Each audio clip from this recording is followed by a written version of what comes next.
I'm Matt Gilhooly, and this is The Life Shift, candid conversations about the pivotal moments that changed lives forever.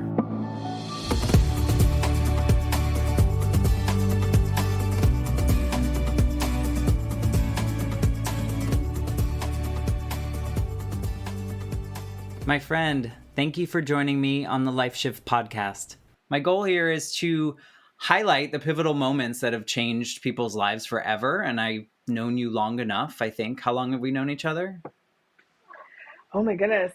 Since we were wee lads. We were, back in high school. So I calculated it, actually, and that was a silly question. It's 24 years ago that we may or may not have been on the stage together. Maybe not. Do you remember those days? Very, very lightly, because I don't remember. I remember being around all of that, but I don't remember, I danced, but I definitely didn't act, and I certainly didn't sing. And, I remember wanting to be around all of it, but I don't know if I was ever really on the stage. I think I was just hanging out because Carrie was there. Well, yeah. But she was fantastic, so we can't be upset. She's fantastic. About that. Maybe she'll listen to this and she'll be so happy that we called her out. I should say, your name is Shanna Benson, and you are a baker extraordinaire. I am a baker extraordinaire, yes, and an event planner. And all the things. Such as? Tell us a little bit about yourself. What do you do? What's your everyday? I have a full-time job, a side hustle, and then I've got my passion. So I work in restaurant marketing and finance by day. By night, I plan events and do things for the city of Pompano Beach. I'm also a communication strategist for the city. And I bake anything and everything that your little heart desires for my business, my bakery, No Regrets Dessert Company. I like to think that I have the best desserts in any town, but I definitely have them here. I'm wondering, do you sleep?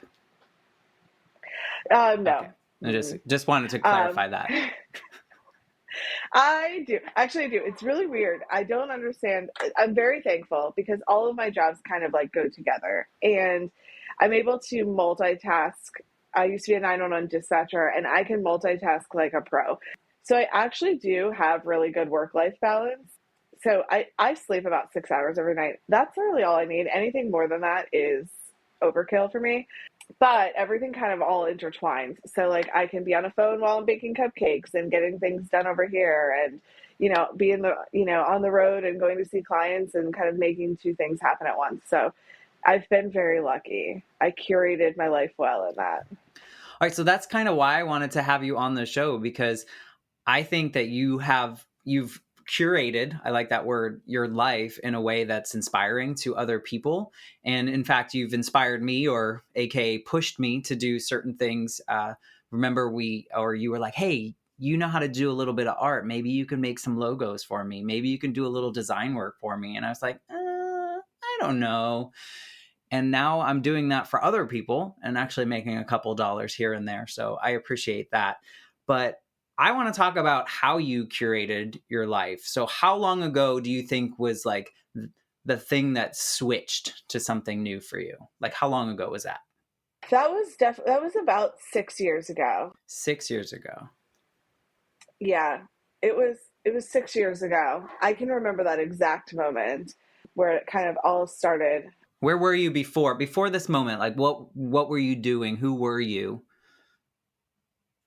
Before this moment, okay, so setting it up, I was working at the city. I was the director of marketing for the city of Pompano Beach, and I was working essentially like a PR job, right? 24 hours a day, where you have your 9 to 5 that turns into your 9 to 7 or 8, and then you go to an event, and then it's a crisis happens in the middle of the night, and now you're working trying to get that solved, and just going through this loop day in and day out. And while I really loved it, and I loved everything about that job except for obviously the amount of hours, my personal life had really taken a shift.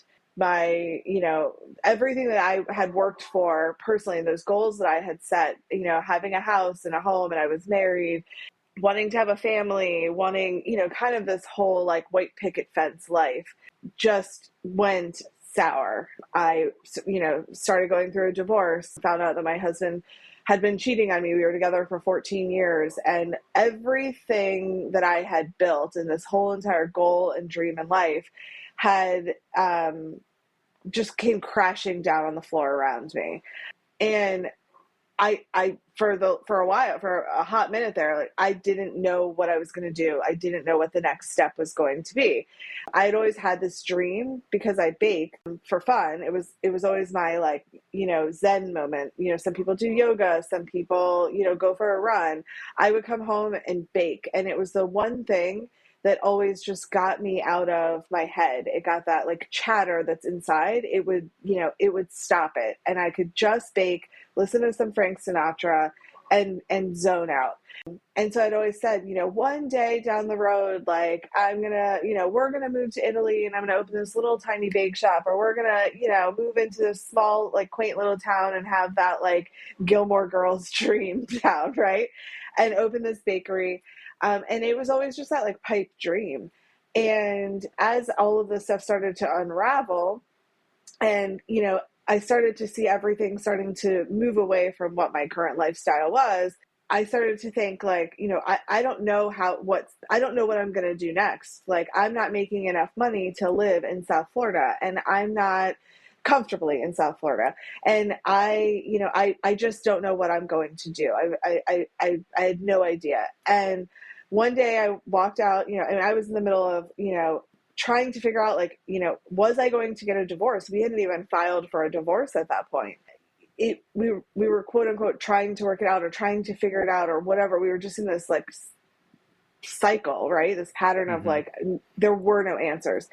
And I opened the door. My mailbox was one of those mailboxes that's on your door, like right by your door, right? Open the door, right.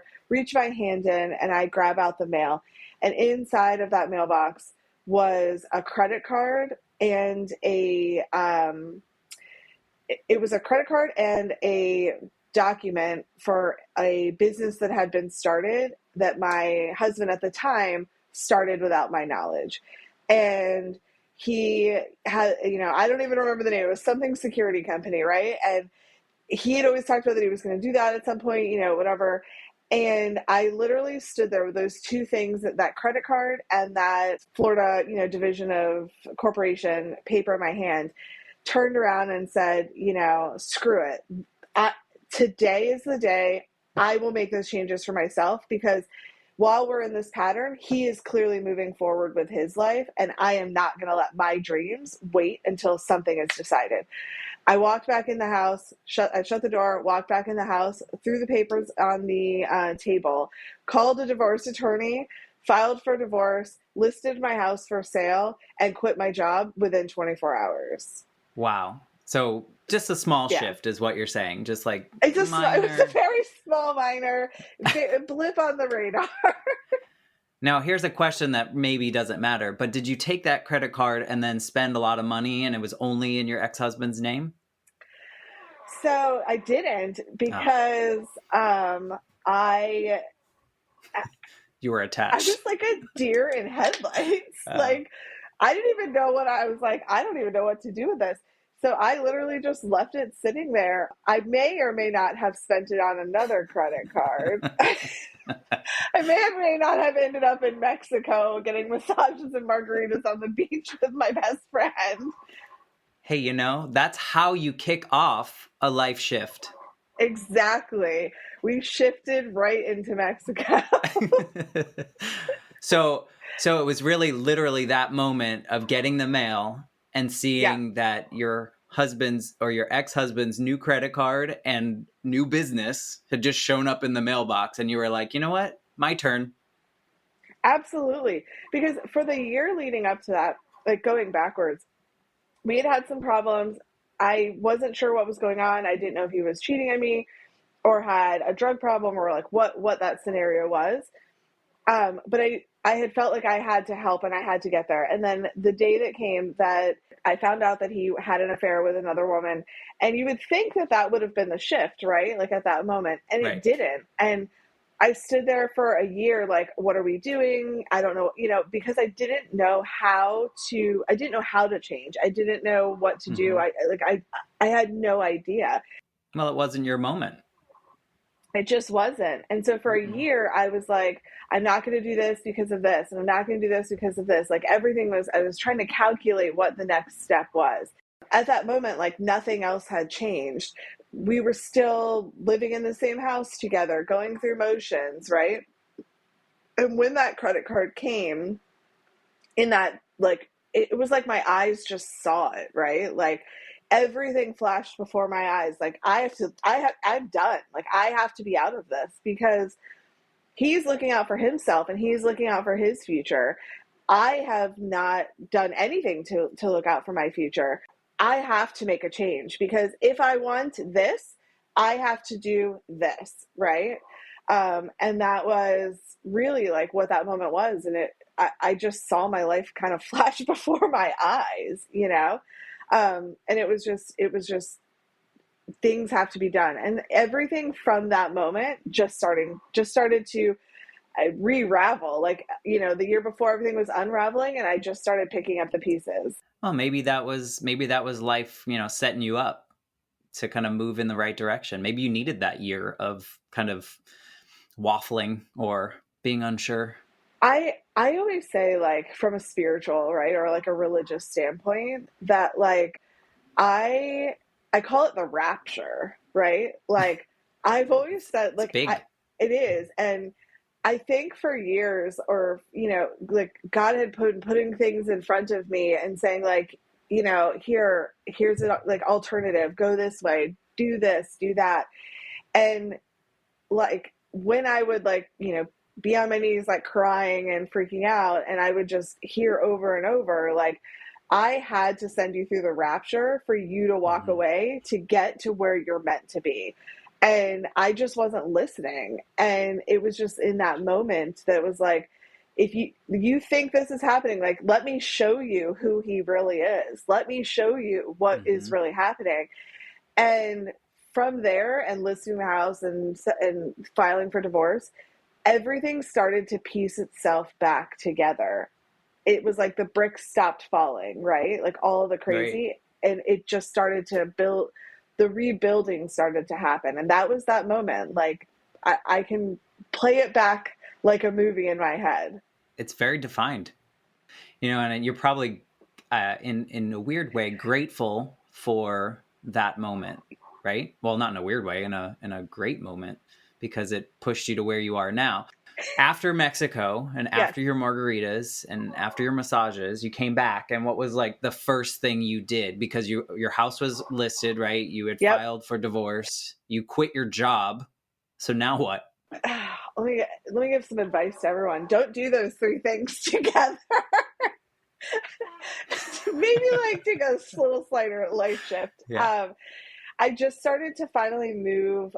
I just started to finally move on getting my life piece back together. So I knew that I wanted to start my business. I incorporated my business as soon as the paperwork was filed.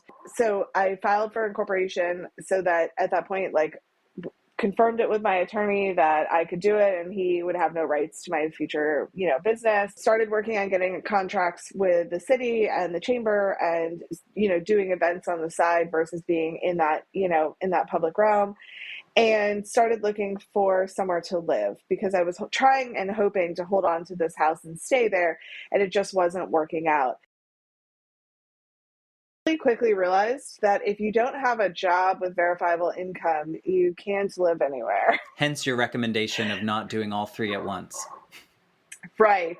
Keep your job, move, get a place, then quit your job. And that was, probably the biggest struggle at that point, was trying to get past all of that while also trying to start my business and also trying to pick myself up mentally, right? Right. I literally had to put pieces back together from a shattered frame Right. Because everything you knew about your personal life had completely changed, completely. even though you probably knew here and there the year before.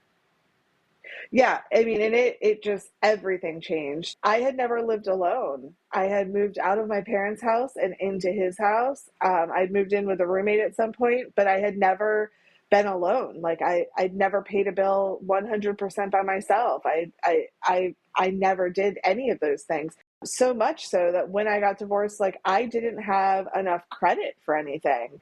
Like No. all of my credit was on his credit. So I had been on his car insurance. I had been, you know, I had a card on all of his credit cards. I didn't have FP&L or water or any of that. It was all in his name because we started dating when we were young in our 20s, and I just Mm-hmm. moved into his house and kind of stayed there. And so I had to literally build the infrastructure to even put the foundation down, and just started doing that. And literally a lot of my business was built out of fear because I was afraid of not being able to do that. And it just kept me moving forward. Like I have to wake up at 2 o'clock in the morning to bake. I have to do this. I would stay up and I'd call them cake naps instead of cat naps, where I would put a cake in the oven and then put my head on the counter and sleep for 20 minutes while it was baking. I could use a cake nap right now. Right? Oh, it would be so great. Yeah. But I could only bake one cake at a time, one tray of cupcakes. In your apartment. Yeah. I was in my house, and I only had one small Amana oven, and was coming out of a house that I had two double ovens. Oh, wow. So I was able to burn and churn through a lot more when I was there, just personally, not even like from a professional Right. standpoint. Well, to that personal point about like how cupcakes kind of were your yoga, if you will. I feel like you've told me before, but you would sometimes just bake for the sake of baking, not to eat it or to do any of those Yeah. kind of things. It was just the action of kind of creating these recipes and baking things. I literally just would, it's the one thing, and even still to this day, it's the one thing. Like I can't pay attention to anything else when I am doing the science of baking.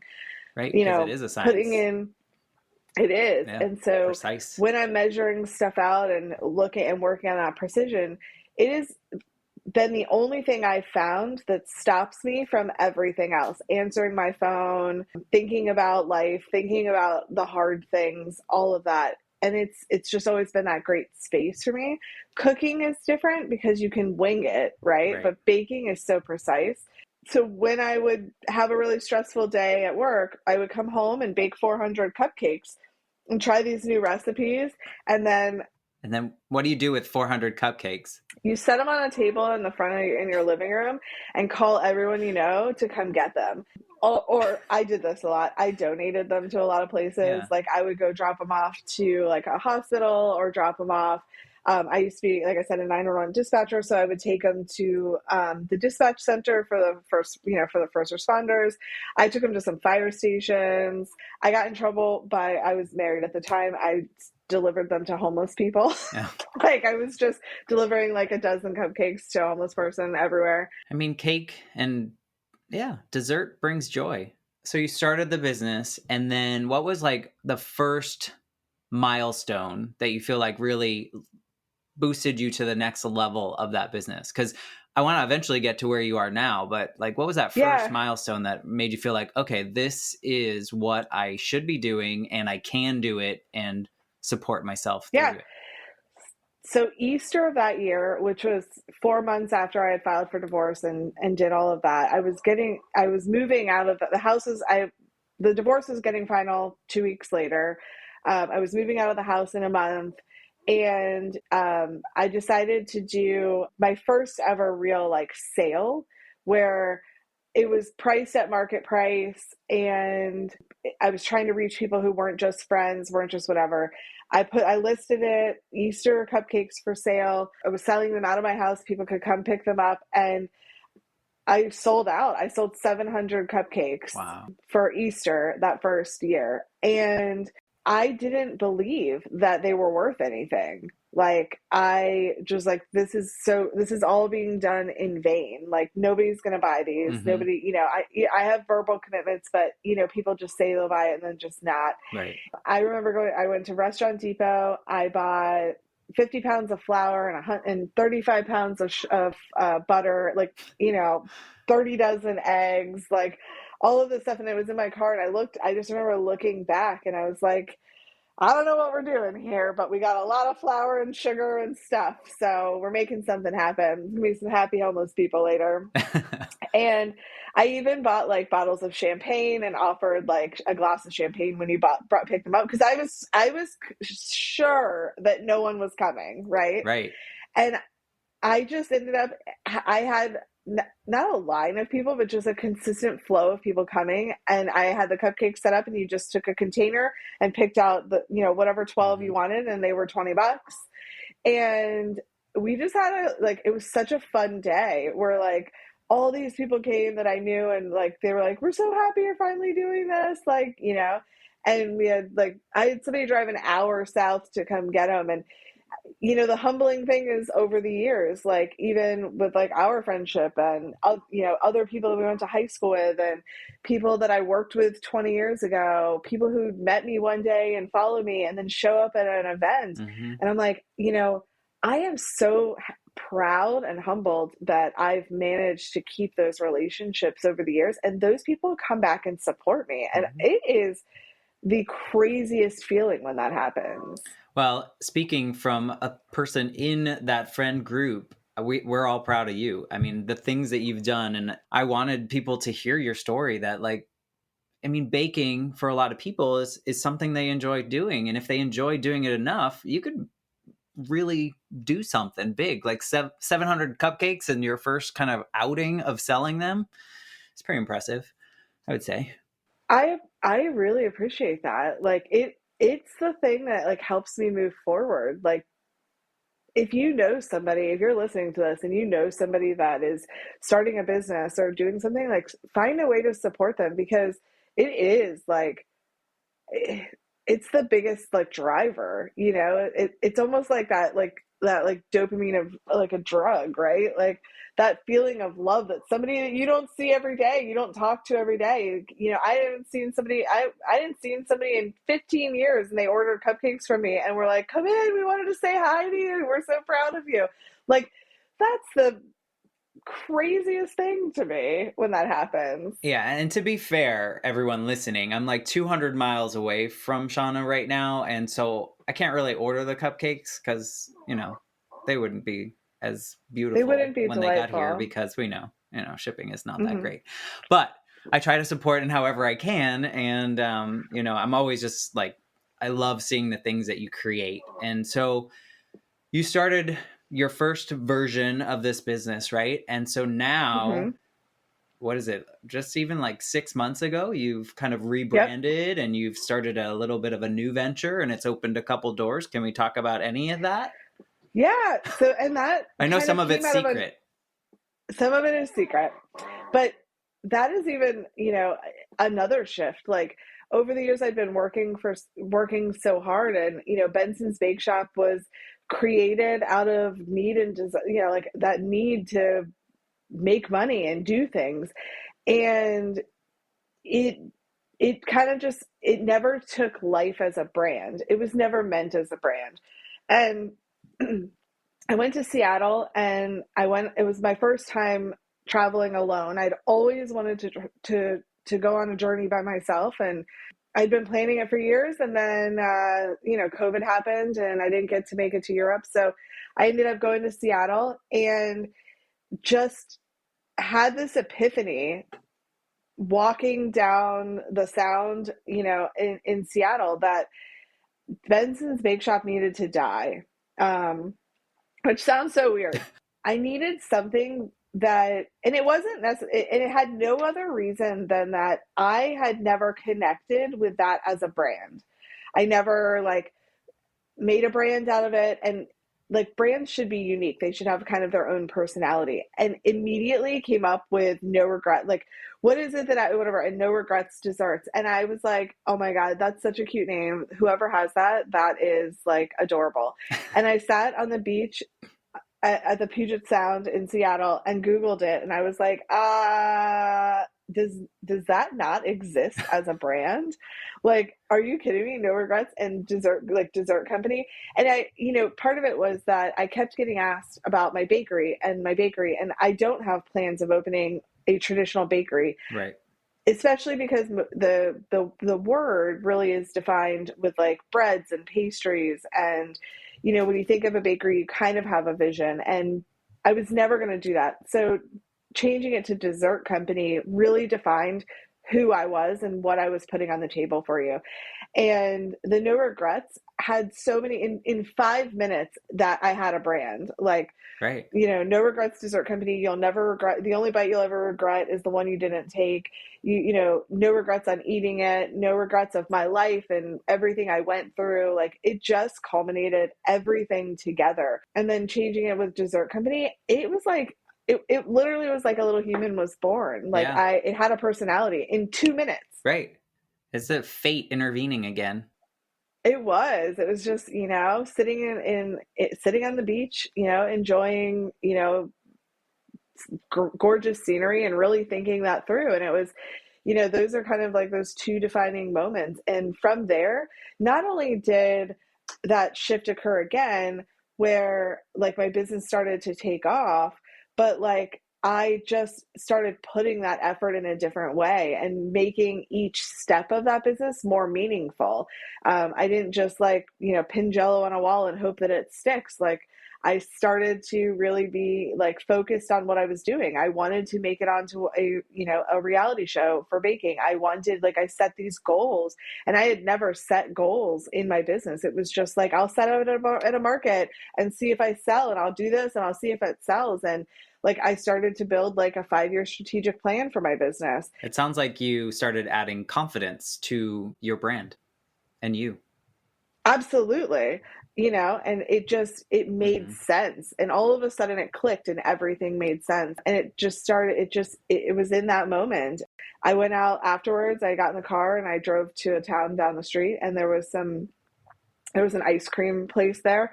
And like the thought of like, I mean, it was like an adulty ice cream place, and all the pieces, like it was like, I found that, I found this, I found it all came together just in that week that I was in Seattle. I wasn't even supposed to be working. I was supposed to be just enjoying it. And I just started like putting together spreadsheets and putting together stuff on my computer at night, and really just got into it. And I feel I for the first time felt really like connected to it. From there, it just started to work, I guess. I I think more people connect to that brand than they did the foo-foo-y, Benson's Bake Shop. And Mm-hmm. it has a look. I didn't realize some of the things I was holding on to. I never built a website for Benson's Bake Shop. Really? Like, I never, yeah, I never printed T-shirts. I had business cards and I had a banner, and that was really it. And in the week I got back, I built a website, printed T-shirts, and I I don't know why. I don't know why one was different than the other for me, but just making that simple change. I sometimes think of it that like Benson's really was the thing, that Benson's Bake Shop was really the thing that started, but maybe it held on to some internal like angst against it, right? Like, maybe I just wasn't moving forward with it because I wasn't it was built out of necessity, not out of like love, right? And when I started building no regrets, like it was really out of like, holy shit, I'm making this happen, like it is going to work. And like everything started to fall in place. And it really has been a wild ride, and even just the last 6 months. Yeah. I mean, before we go into whatever you can share about that, I feel like you talked about how you had to go through the rapture. I didn't mean to laugh on that. You had to go through the rapture of that year. So maybe Benson's Bake Shop was that period of time. And then I remember when you were talking about we won't say what year it was, but you were going to go to Europe to celebrate a particular birthday. And you had all these like extravagant plans and you were going to go all over the place. And then life said, nope, you're going to hold off on that. And Hmm. maybe that was all part of it, because you ended up in Seattle to create that, because of, kind of those Yeah, shifts of not being able to do that one trip. Like, who knows where you would be now had you gone to Europe. a lot of that though, like because we talked a lot during COVID, right? Yeah. Like, and we both like experienced stress and all of that went along with what the world was going through. But not going to Europe. And also, remember, I had also been contracted at that point for MasterChef, right? Mm-hmm. Which had nothing at all to do with my baking. It was cooking. Then I didn't make it onto MasterChef in the end because of COVID.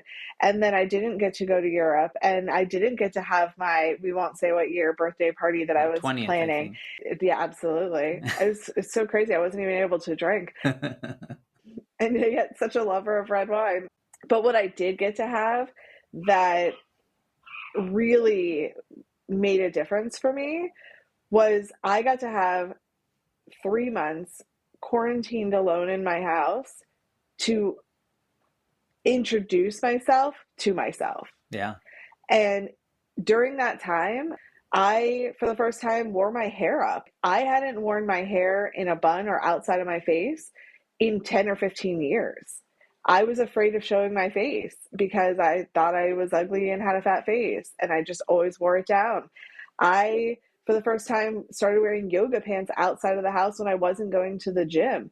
I had, for the last 15 years, put on makeup every time I walked outside of the house, and high heels, and was dressed to the nines. Like, for the first time, I was like, I don't want to do this. And then I randomly started watching videos on TikTok, and watching people on TikTok be themselves and just be an organic version of who they really were was like, holy crap, like this person has 7 million followers and is sitting in their pajamas without their hair done, just telling a funny story. Like, and people are following that person because they're organically that, right? Like that's who they are. And I'm sure obviously there's a show, whatever, like the fact that people didn't care, like they don't care what that person looks like. They don't care about that.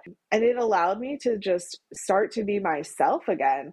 I really think doing that and doing TikTok, which is so crazy that this is even coming out of my mouth, allowed me to accept myself again, because I could go back and watch it. And Right. I was like, I'm not like a swamp donkey. Like I'm not that fat. Like it's I'm okay. Like I live I'm a fair medium 7, right? Like I'm fine. Like I'm okay with this. Like I'm not in the bottom, right? And I'm also not a dumpster fire of a human. No. And I just accepted that, like, I am actually like a really good catch. Like I'm a really good, like I'm in the upper echelon here. I'm good. And TikTok did that all for you.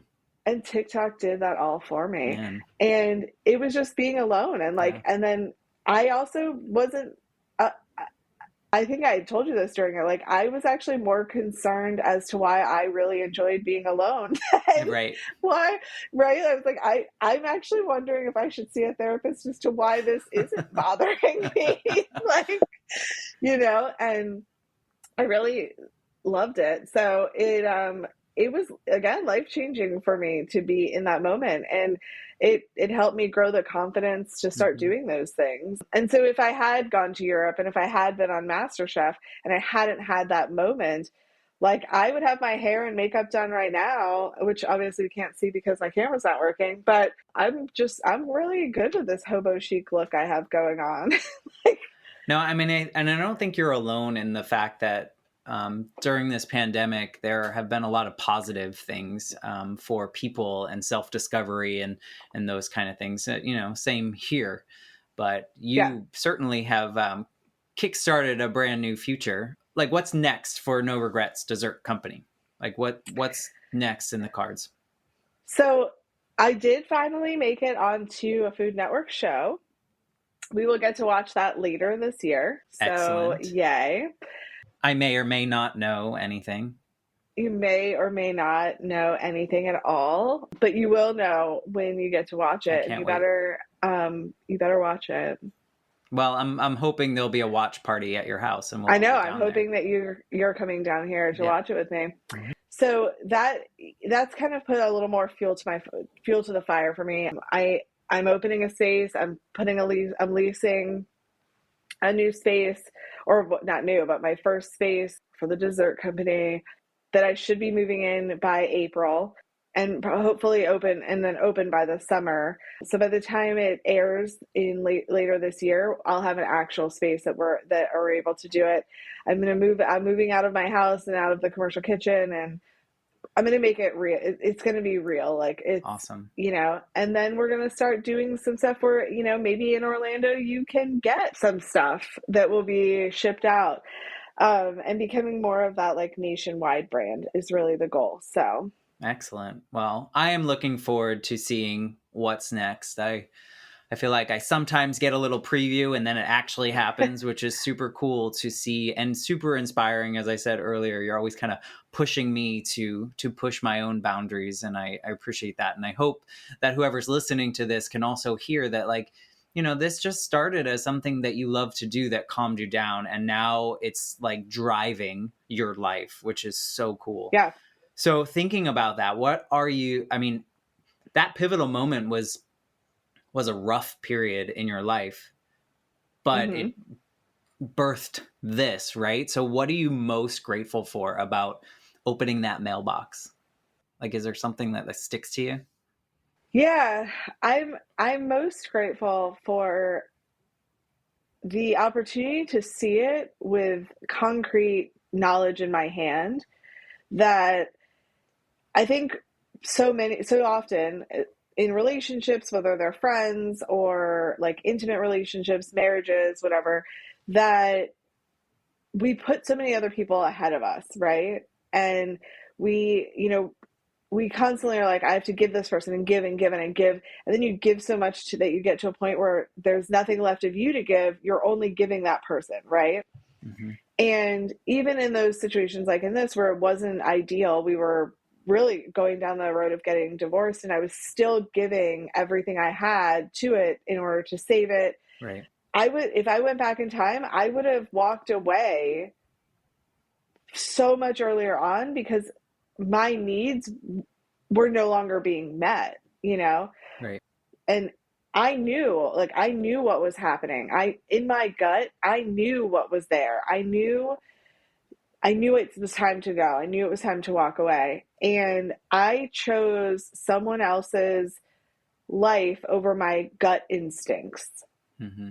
And if I could go back, I would need to listen to that and listen to that gut instinct, but both in the positive and the negative, right? Like, and Right. I say this to you sometimes, like, get to the core of what you want to do. Get to the core of what, like, let's talk about why, or like, what you have to do to move forward. Like, Right.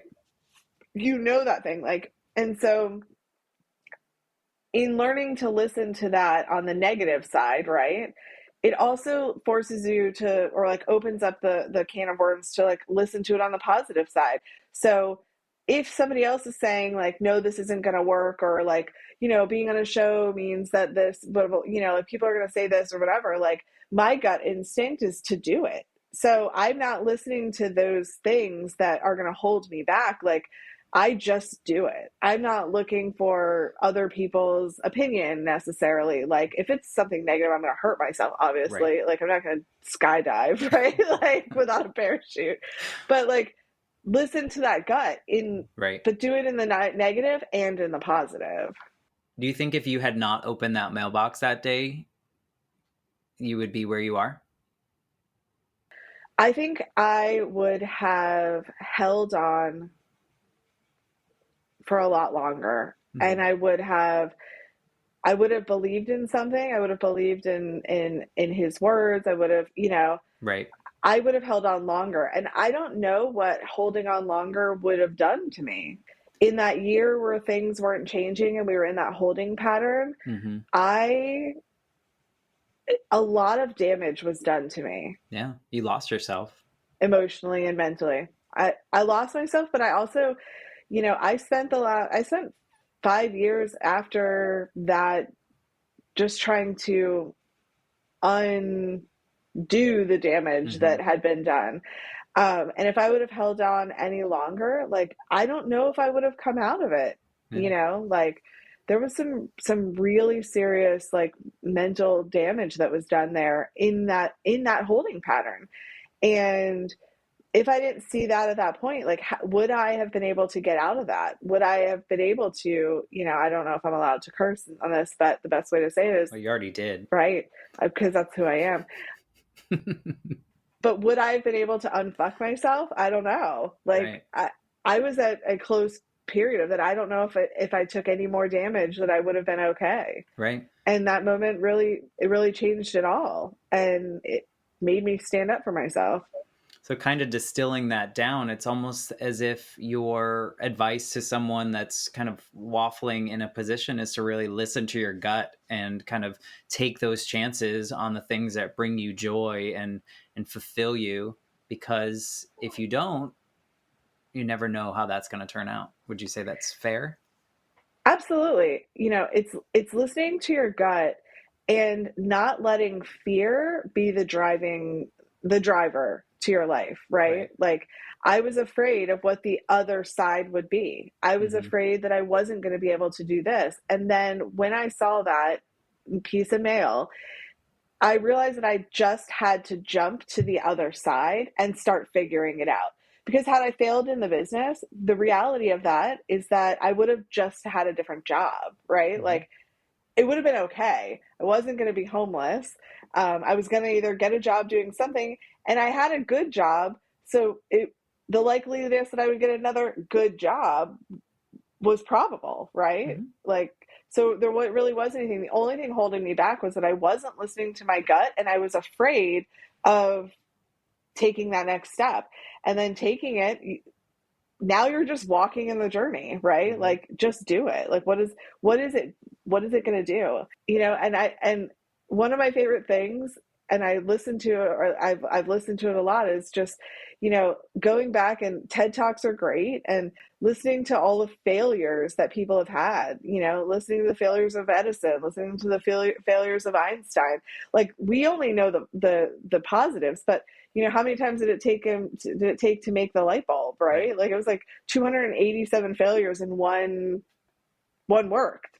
I'm no different. Like, I can just keep failing. That's a lot of cupcakes. It's a lot of cupcakes, right? I was going to say, you know what I see in you now, in this version of you, is that you are opening every single door that is in front of you instead of going, what's behind it? I don't know. But you just kind of just walk Yeah, through and you're like, let's go. Let's go. If it doesn't work, that's okay. absolutely. And that is like, and it really is like, just, I have started living by the mantra that I take every single opportunity that presents itself. Some of them are going to work out and be phenomenal. Some of them are going to be a dumpster fire. And you don't know which one is which. You don't know which one is which. But the reality is that even the failures teach you, like, even the failures teach you, right? Like, you now know what did not work. And some of them, to be quite honest, you don't aren't on either part of that spectrum. Some opportunities are just meh or never come to fruition.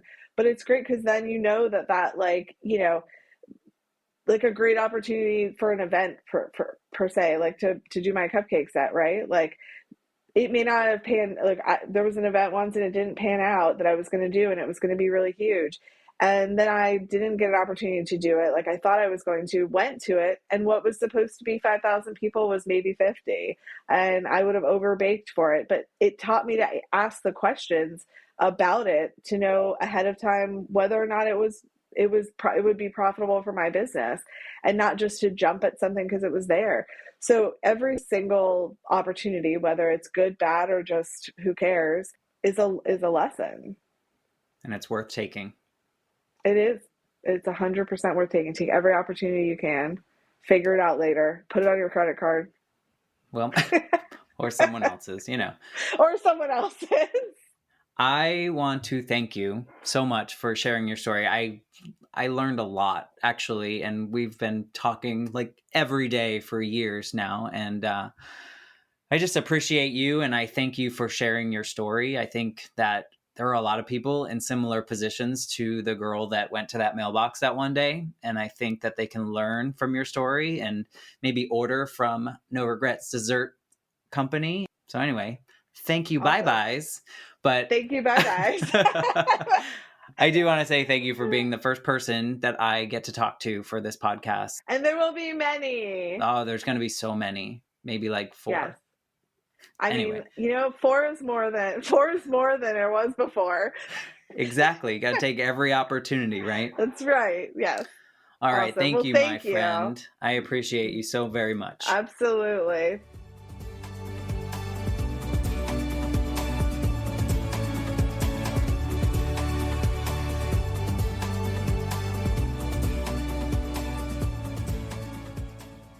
You've just listened to the Life Shift podcast. Please subscribe to the show on Apple Podcasts, Spotify, or wherever you listen to your favorite podcasts. See you next time.